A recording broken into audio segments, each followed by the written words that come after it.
Parashat Be'alotecha. Alors vers la fin de la paracha, on nous parle des mythes ononymes. C'est quoi les mythes ononymes? C'est des gens qui se plaignent. Effectivement, après la sortie d'Égypte, les bénis d'Israël ont dû marcher pendant 3 jours sans s'arrêter. C'était fatigant et il y a des gens qui sont plaints de ça.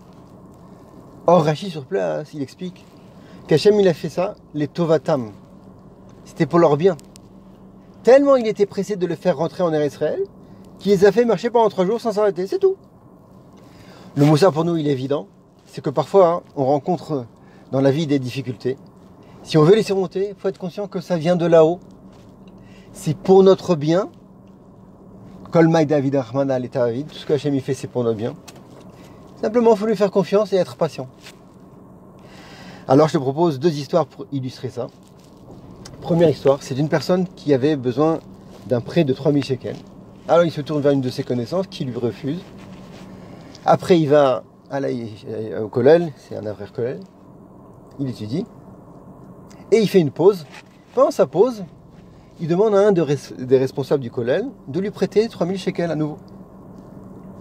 Et à nouveau, il lui dit non, je peux pas.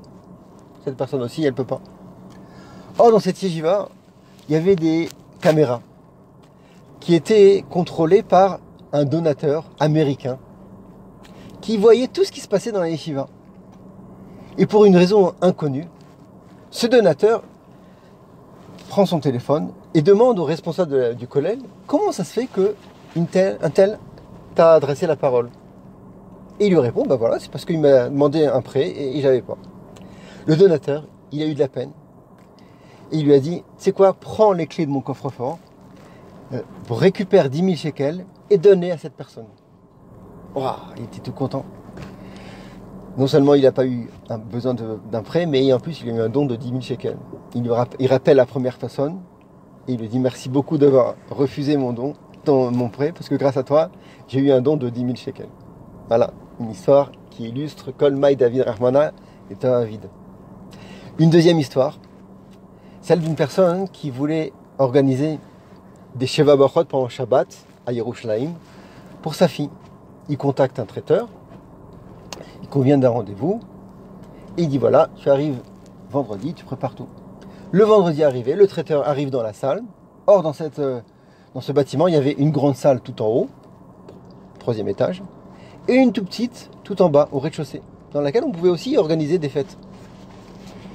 Arrivé là-haut, le traiteur s'aperçoit qu'il y avait déjà une personne qui était en train de travailler. Un autre traiteur. Oh là là. Il se dresse à lui. Il dit qu'est-ce qui se passe? Pourquoi tu es là? C'est moi qui dois travailler ici. Non, non. C'est un tel qui m'a commandé aussi. Oh là là, quiproquo. Alors, le premier traiteur appelle celui qui organise la Simcha. Il dit comment ça se fait? Qu'est-ce qui se passe? Tu as bien organisé? Tu m'as bien payé pour organiser le Sheva Brachot là-haut?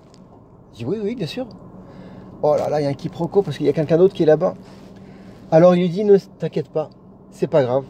À Kol Mida Shamaim, descends en bas, il y a une petite salle. On va organiser les Sheva Brachot là-bas. Tant pis, c'est moins joli, mais c'est pas grave. L'essentiel, c'est d'être Mevater. Kol Mevater, celui qui est Mevater, c'est connu, il gagne à la fin. Et voilà que tout s'organise. Alors, Shabbat arrive. Et malheureusement, pendant ce Shabbat, il y avait une canicule.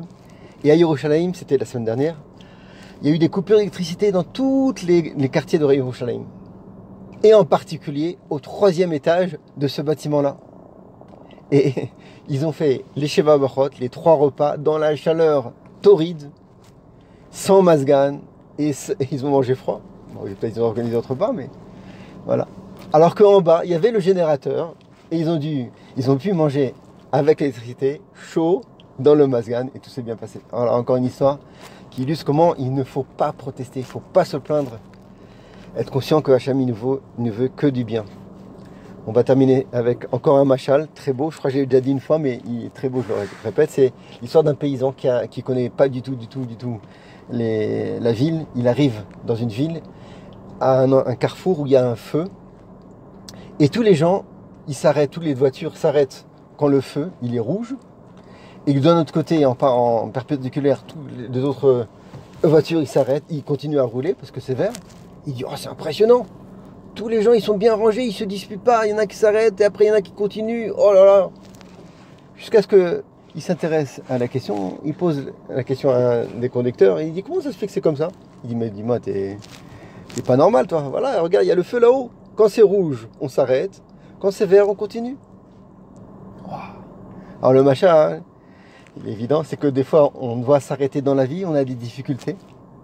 Et ben on doit être conscient que ça vient du Ramsor de là-haut. Faut jeter son regard là-haut, ça vient de là-haut, ça correspond à un projet bien particulier. Il y a le rouge des fois, il y a le vert des fois. Et si on poursuit le machal, c'est que s'il n'y avait pas le feu tricolore, alors il pourrait y avoir des accidents. Et donc le machal, le nimshal, c'est pareil.